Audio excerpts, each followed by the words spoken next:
What's cracking lacking, people? I figured I'd make one last video. I was waking up this morning and a friend of mine was like, hey man, did you know a pre-release was going on? And I was like, no way. So that's exactly what I spent most of my day doing. They had two events. I'm from the Pennsylvania area, so a place called 6 Feet Under. They had the 12 o'clock event, and then they had the 4 o'clock event. I could only make it for the 12 o'clock event, but it was still tons of fun. I pulled one good thing, and there still might be more good things to come. Let's find out. But I figured, just in case any of you guys had pre-release events that you guys had to go to, this is the second pre-release I went to. I don't really play a lot of Pokemon, but when it comes to the pre-releases, I typically tend to do pretty good. I think I went 3-1 last week and 3-1 this week. So I made some pretty stupid misplays that, made me lose. But if you guys are looking to have a bit more fun or trying to figure out what's good and what's not good, from the pre-release set, Rhyhorns are really good, just mainly because if you can evolve this guy into a Rhydon, that Rock Tumble does, 80 damage altogether, and it's not affected by resistance. So he's almost always a 2-hit knockout. And if you can get the momentum and you can put him into a Rhyperior, that Rock Wrecker is pretty much going to keep taking everything down. So I've only ever had to get him into Rhyperior once. Rhydon himself typically does most of the work inside of my deck. The other backup card I was using, though, was Meowstic. Now, last week I slept on Meowstic because I didn't really see it, but there was another PokeTuber that I saw posted about how he used Meowstic to go 4-0 in his. So I decided to try him out, and with my trainer kit, I was able to get, 2 Lilies, 2 Halls, and then I pulled a Sunrock. So it was really easy for me to set up my Meowstic just because of all the cards I would always have in my hand. And if I got started early with a Rhydon, they'd have to try and get rid of that. And by the time they get rid of that, my hand's already stacked, so Meowstic can just instantly start just one-shotting things.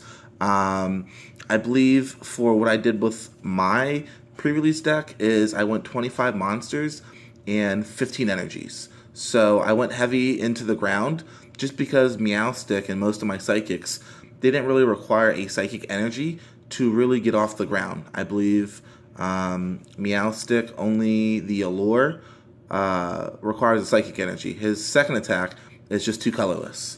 Escape Rope was a big MVP because a lot of people would only play one Pokemon for whatever reason.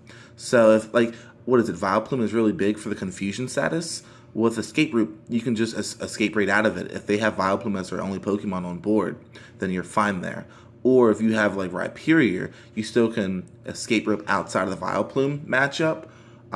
You can live an extra turn, switch something out like Meowstic, get that heavy damage on them, and then from there, you leave it to your opponent to see if... Most times they're not going to knock it out. It's just really great stall tactics. Luckily, I had 2, which really helped me out in a whole bunch of matchups. But that's really most of what my deck consisted of.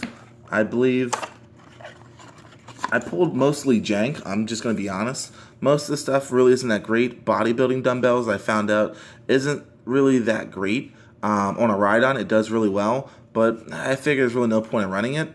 Heracross himself is really good just because of that Guts ability. So what Guts does is if this Pokemon would be knocked out by damage from an attack, flip a coin of heads, this Pokemon is not knocked out, and its remaining HP becomes 10.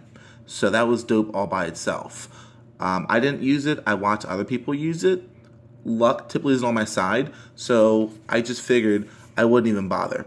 So Viper with the more poison, you put 2 of these bad boys on your bench, and your opponent's suffering some severe poison just anytime you get them poisoned. But these are a whole bunch of other options that I had that I decided not to go with, or just pulls that I wasn't really a big fan of. Noctowl himself is really good in the tournament just for a Hypnoblast. Great stall tactic. What else do we have going on in here? I believe that was pretty much it for the most part.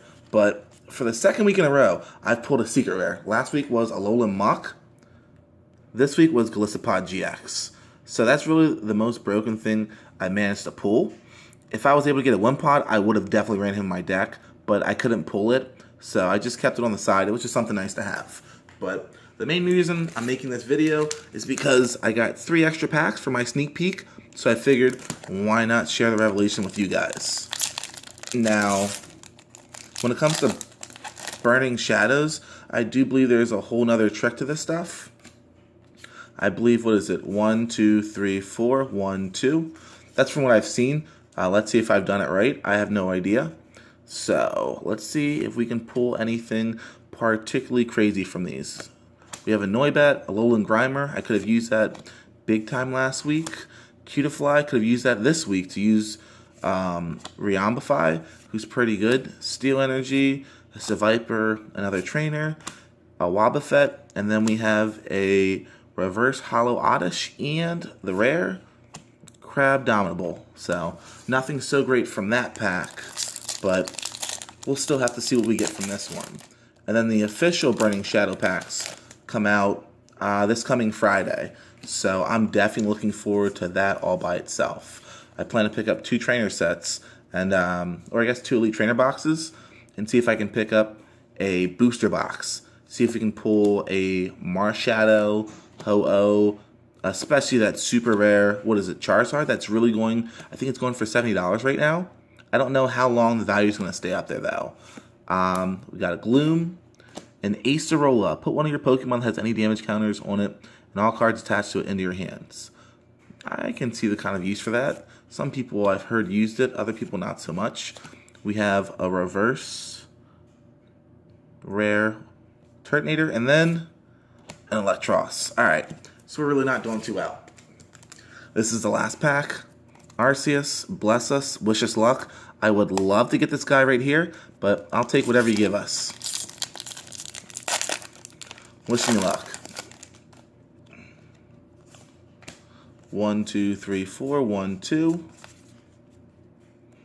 Alright. Let's hope there's gold in here.